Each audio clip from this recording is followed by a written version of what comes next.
Press conference कर रहे हैं क्या? देखिए, मुख्यतः तो यह है कि आज उधम सिंह नगर में 2 दिन का प्रशिक्षण कार्यक्रम कांग्रेस चला रही है। इसकी शुरुआत देहरादून में पूरे प्रदेश के जिलाध्यक्ष और महानगर अध्यक्ष की 2 दिन की ट्रेनिंग से हुआ था, जिसमें खुद कांग्रेस के जो ट्रेनिंग हेड हैं आदरणीय सचिन राव, उन्होंने उसको ट्रेनिंग को लिया था। और आज मृणाल पंत जी और सीताराम जी, ये दोनों लोग यहाँ ट्रेनिंग ले रहे हैं। और ये प्रशिक्षण कार्यक्रम हमारा 6ठा प्रशिक्षण कार्यक्रम है, जो 7वां प्रशिक्षण कार्यक्रम है जो प्रदेश में चल रहा है। और इसके बाद हम पिथौरागढ़, चंपावत, बागेश्वर और अल्मोड़ा जिले की करेंगे। और उसके अंतिम पड़ाव में रुद्रप्रयाग और चमोली जनपद का प्रशिक्षण होना है। इसके अतिरिक्त इस समय की जो घटनाएं हैं वो हमारे लिए बड़ी चिंताजनक है, उसके विषय में भी मैं आपसे रूबरू हूँगा।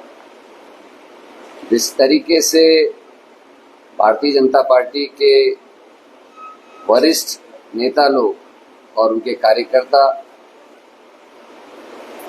बयानबाजी कर रहे हैं वो अफसोसजनक है।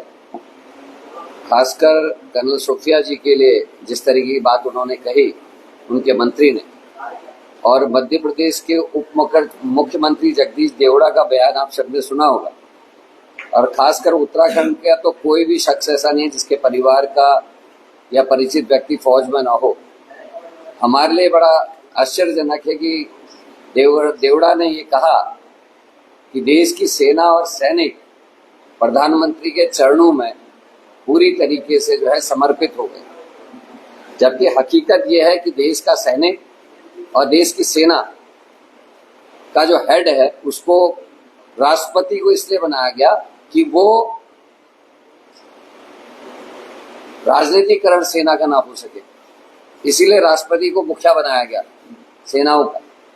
और ये सेना का अपमान है, स्वाभिमान के संग खिलवाड़ है कि कोई भी सैनिक और सेना किसी व्यक्ति की चरण वंदना नहीं करती, वो राष्ट्र की रक्षा करती है, राष्ट्र की सीमाओं के साथ साथ राष्ट्र में रहने वाले हमारे लोगों की रक्षा करने के लिए है। और एक स्वाभिमानी सेना भारत की है, और उसका राजनीतिकरण बीजेपी के सत्ता में आने से पहले नहीं हुआ।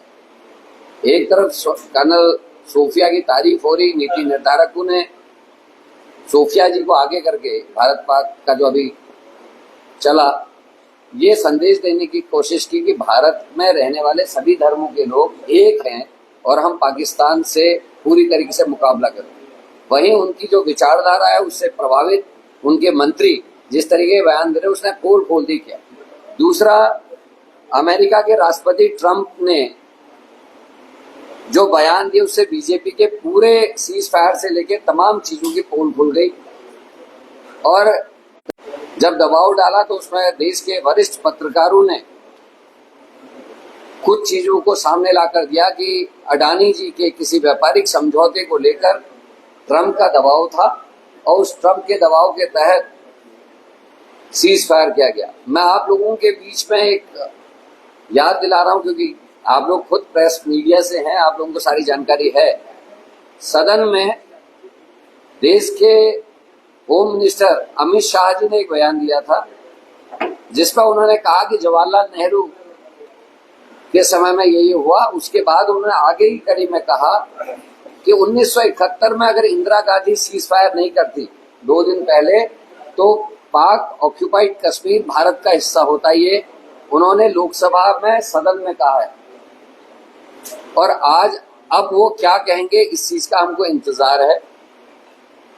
क्या ये व्यापारिक दबाव में सीज फायर किया गया जब सेनाओं ने अदम्य साहस दिखाया, आतंकवादी ठिकाने तोड़ दिए और काफी अंदर तक जाकर हमारी टेक्नोलॉजी और ताकत और अपनी क्षमताओं के भरोसे पाकिस्तान को लगभग पराजित करने की स्थिति में हमारी सेना आ गई थी। उनके ड्रोन सारे तोड़ दिए, उनके मिसाइल अटैक्स को हवा में डिफ्यूज करने का काम हमारी सेना ने और इक्विपमेंट्स ने किया। नेवी का, एयरफोर्स का बहुत बड़ा हाथ इसमें पूरी लड़ाई में रहा। लेकिन आज जिस तरीके के बयान बीजेपी के नेताओं की तरफ से आ रहे हैं वो अफसोसजनक हैं। और आज ट्रंप ने एक और झटका देने का काम मोदी जी की सरकार को किया है। उन्होंने जो लोग यहाँ इन्वेस्ट करते थे उन लोगों को हिदायत दिए, खासकर एप्पल फोन का निर्माण भारत में शुरू होना था, उसको उन्होंने रोकने के आदेश किए हैं। उससे सीईओ से बात की है, सीईओ से, कि अमेरिका में ही इनका निर्माण होगा, भारत में इन्वेस्टमेंट को उन्होंने रोकने की बात कही। तो ये सभी बातें आप लोगों से बांटना चाह रहा था। अगर आप लोगों के कोई प्रश्न है तो आपका स्वागत।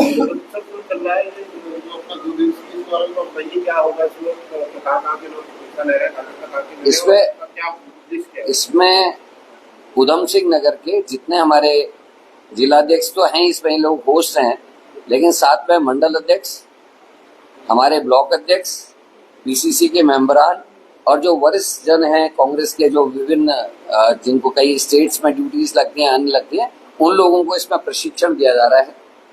जहां तक सवाल है प्रशिक्षण किस बात का, तो इंडिपेंडेंस से पहले क्या क्या चीजें हुई, इंडिपेंडेंस के बाद क्या क्या चीजें हो रही हैं, और आधुनिक समय में जिस तरीके के चैलेंजेस हमको इस मोबाइल यूनिवर्सिटी से मिल रहे हैं, उसका माकूल जवाब कांग्रेस के कार्यकर्ता किस तरीके से देंगे, उन पे ट्रेनिंग दी जा रही है। अभी पहला सत्र चल रहा है जिसमें श्यामा प्रसाद मुखर्जी के बयानात, सावरकर जी के बयानात और आज की बीजेपी के बयानातों को कंपेयर करके दिखाया जा रहा है कि क्या कहा गया था और आज बीजेपी उसको क्या प्रचारित कर रही है।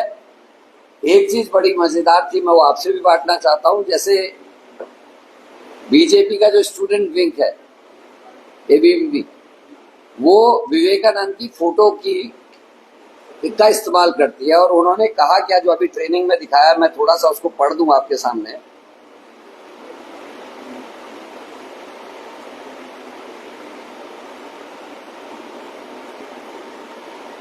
विवेकानंद जी कहते हैं, सांप्रदायिकता, कट्टरता और इसके भयानक वंशजों के धार्मिक खटके लंबे समय से इस खूबसूरत धरती को जकड़ रखा है। उन्होंने इस धरती को हिंसा से भर दिया है और कितनी ही बार यह धरती खून से लाल हो चुकी है। धार्मिक कट्टरता से न जाने कितनी सभ्यताएं तबाह और कितने देश मिट गए हैं। यदि सांप्रदायिक सोच के ये खौफनाक राक्षस नहीं होते तो मानव समाज कहीं ज्यादा बेहतर होता। ये विवेकानंद जी ने अपने उसमें लिखा है। आप सब पत्रकार हैं, आप लोग ने शायद पुस्तक पढ़ी भी होगी। आज उस विवेकानंद का इस्तेमाल वो लोग कर रहे हैं जो धार्मिक कट्टरता को फैलाने का काम कर रहे हैं। एक ताजा उदाहरण बड़े भाई, अभी नैनीताल जिले में हुआ, एक बच्ची का बलात्कार हुआ, और बलात्कार है, बलात्कारी होता है, अपराधी होता है, डकैत डकैती होगा, चोर चोरी होगा।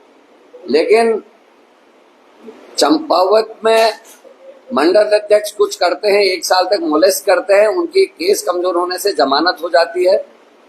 सल्ट वाले केस में तो मैं गवाह हूं, 4 दिन तक लड़की का मेडिकल नहीं हुआ तो केस कमजोर हो गया, जमानत हो गई। आपके इसी उधम सिंह नगर में एक नर्स की हत्या आपने देखी, हरिद्वार में 14 साल की बच्ची का बलात्कार और हत्या, जिसमें ओबीसी सेल का सदस्य बीजेपी का, अंकिता भंडारी में पुलकित आर्या बीजेपी का मंत्री का बेटा। लेकिन इस तरीके का नहीं हुआ। मैं पूरे गढ़वाल में अंकिता न्याय यात्रा निकाला था, मेरे पुतले जलाए गए पूरे प्रदेश में। और नैनीताल में अगर एक माइनॉरिटी के आदमी ने किया, उसको सजा होनी चाहिए, उसकी गलती का उसको पनिशमेंट मिलना चाहिए। लेकिन जो रंग दिया गया उसको, वो बड़ा आश्चर्य करने वाला। मतलब अगर किसी और धर्म का आदमी बलात्कार करे तो शांति है, बीजेपी के लोग एक मोमबत्ती जलाने के लिए तैयार नहीं है। निर्भया कांड में आपने देखा, मेरे समेत, आप सब समेत, बीजेपी, कांग्रेस, सब ने अपनी डीपी काली करी, किसने दिया जला, किसने मोमबत्ती जलाई। लेकिन अंकिता भंडारी के मर्डर केस में आश्चर्यजनक ढंग से भारतीय जनता पार्टी की महिला विंग ने कहीं कंडोलेंस तक नहीं करी। ये जो डिफरेंस है ये बड़ा भयानक है, और उसी बात को इंगित विवेकानंद जी ने अपने उल्लेख में किया है। और आज एबीवीपी जो सांप्रदायिकता फैलाने की पौध है, फैक्ट्री है छोटी, वो विवेकानंद जी की फोटो का इस्तेमाल कर रही। मुझे लगता है कि विवेकानंद की फोटो के साथ साथ उनके द्वारा उल्लिखित शब्दों को नीचे से लिखा जाना आवश्यक है। उसी तरीके से सुभाष चंद्र बोस जी का एक स्टेटमेंट बड़ा मजेदार आप लोगों से बांटना चाहता हूं, जिसमें सुभाष चंद्र बोस जी ने जो कहा, और आज ज्यादातर शहरों में सुभाष चंद्र बोस की मूर्ति की स्थापना करने से लेकर सुभाष मंच बनाने वाले आरएसएस से जुड़े हुए लोग हैं। उसको मैं पढ़ दूं। सुभाष चंद्र बोस बोलते हैं, हिंद महासभा ने वोटों की भीख मांगने के लिए अपने हाथों में त्रिशूल लिए सन्यासी और सन्यासियों को तैनात किया है। त्रिशूलों और भगवा वस्त्र दिखते ही हिंदुओं के सिर श्रद्धा से झुक जाते हैं। इस तरह धर्म का गलत फायदा उठाकर हिंदू महासभा ने राजनीतिक अखाड़े में प्रवेश किया है। यह धर्म को अपवित्र करना है, इसकी निंदा करना सभी हिंदुओं का कर्तव्य है। इन गद्दारों को कोट किया उन्हें, इन गद्दारों को राष्ट्रीय जीवन से दूर हटाओ, उनकी बात कभी मत सुनो। अब आपका जो प्रश्न है उसका उत्तर ये दे रहा हूं कि ट्रेनिंग में ये बताया जा रहा है कि सुभाष चंद्र बोस ने ये कहा। अक्सर मोबाइल इंडस्ट्री ये बताती है कि सुभाष चंद्र बोस और नेहरू जी में नहीं बनती। दो उदाहरण हैं। कांग्रेस के महाधिवेशन में मोतीलाल नेहरू जी ने सुभाष चंद्र बोस के खिलाफ टिप्पणी करी। अध्यक्षता नेहरू जी कर रहे थे, जवाहरलाल जी, और जब जवाहरलाल जी बोलने के लिए उठे तो मोतीलाल नेहरू जी बड़े खुश हुए, अब मेरा बेटा मेरी बात को टीटो करेगा, सुभाष के खिलाफ बोला, क्योंकि सुभाष जी भी कांग्रेस के अध्यक्ष रहे थे। लेकिन जवाहरलाल नेहरू ने अपने फादर की बात को कंडम करते हुए सुभाष चंद्र बोस की तारीफ की। और सुभाष चंद्र बोस ने जब अपनी सेना का गठन किया, जो उनकी पहली टुकड़ी थी उसका नाम नेहरू टुकड़ी था। ये किताबों में लिखे थे, इसको देखिए। तो बीजेपी परोस कुछ और रही है। जिस लोह पुरुष ने आरएसएस पे बैन लगाया उसकी मूर्ति तो लगा दी, लेकिन श्यामा प्रसाद मुखर्जी और सावरकर जी की एक तस्वीर आपके ही बिरादर में कहूंगा, क्योंकि वो भी आप ही लोगों में से आते थे, आदरणीय नारायण आप्टे, उनका ये एक चित्र जो आप पहले से देखते थे, कार्टून बनता था। आजकल तो कार्टून बनाने में डर रहे हैं लोग, अखबार में कोई जेल हो जा रही है। तो नारायण आप्टे जी ने 1945 में ये चित्र प्रकाशित किया अंग्रेजी अखबार में, जिसमें महात्मा गांधी 10 सिरों के साथ हैं। 10 सिर में जवाहरलाल नेहरू से लेकर तमाम के साथ साथ सरदार पटेल भी हैं, और उनको बाण मार रहे हैं श्यामा प्रसाद मुखर्जी और सावरकर साहब। और इसको रेफरेंस दिया है, अंग्रेजों के बजाय स्वतंत्रता संग्राम सेनानियों से लड़ना हम पसंद करेंगे। इसमें श्यामा प्रसाद मुखर्जी की वो टिप्पणी भी है,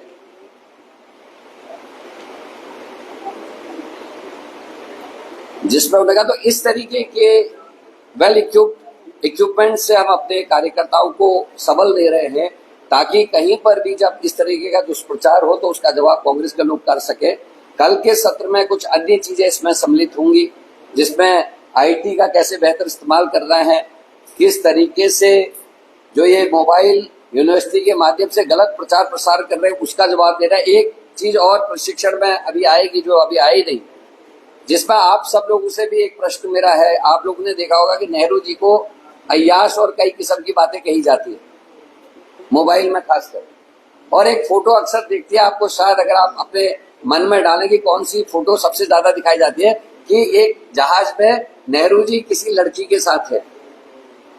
एक फोटो में दिखाते हो एक लड़की के गले मिल रहे। अब नए लड़कों को पता नहीं कौन है, ना मेरे को पता है क्योंकि हम पहचानते नहीं, लेकिन वो उनकी बहन है, नेहरू जी की बहन। क्योंकि जब वो विवाह हुआ और वो गवर्नर बन गई, उसके बाद नेहरू जी लगातार जेल में रहे, 9 साल जेल में। जो आदमी रहा हर तीसरे चौथे दिन ऑन एवरेज वो जेल में रहते थे। तो लक्ष्मी दीदी से उनकी मुलाकात नहीं होती। तो कई वर्षों के बाद जब भाई और बहन मिले तो ऑब्वियस है हम लोग भी, हमारी दीदी या बहन मिलती है, हम भी गले ही मिलते हैं जब सालों बाद मिलते हैं। वो फोटो का इस्तेमाल इस तरीके से किया जा रहा है इस इंडस्ट्री के द्वारा। ये इन चीजों से हम अपने कार्यकर्ताओं को अवेयर कर रहे हैं और जवाब देने की बात कर रहे हैं। और ये चीजें अब निकल आती है, किस किताब में किस चीज का उल्लेख है, किस फोटो की असलियत किस किताब में लिखी गई है, कहाँ पर श्यामा प्रसाद मुखर्जी ने क्या कहा, गोयलकर जी दूसरे इनके गुरु थे लेकिन उनको गुरु कहा, पहले वाले को गुरु क्यों नहीं कहा। ये सारे प्रश्नों के उत्तर कांग्रेस के कार्यकर्ताओं को दिए जा रहे, सिखाया जा रहा है और इस ट्रेनिंग होगा। और मैं खुश हूं इस बात को बताने में कि भारत का ये पहला राज्य है उत्तराखंड जो इस तरीके से हर जिले स्तर पर ट्रेनिंग कराने का काम कर। हमारी ट्रेनिंग वैसे वर्धा में इत्यादि में चलती रहती है, उसमें स्वेच्छा है कि जो कार्यकर्ता सीखना चाहता है वो जाता है, लेकिन इस तरीके से हर जिले में बुलाकर ट्रेनर्स को ट्रेनिंग दिलाने का काम उत्तराखंड से शुरू हुआ है। इस बात की मुझे प्रसन्नता है।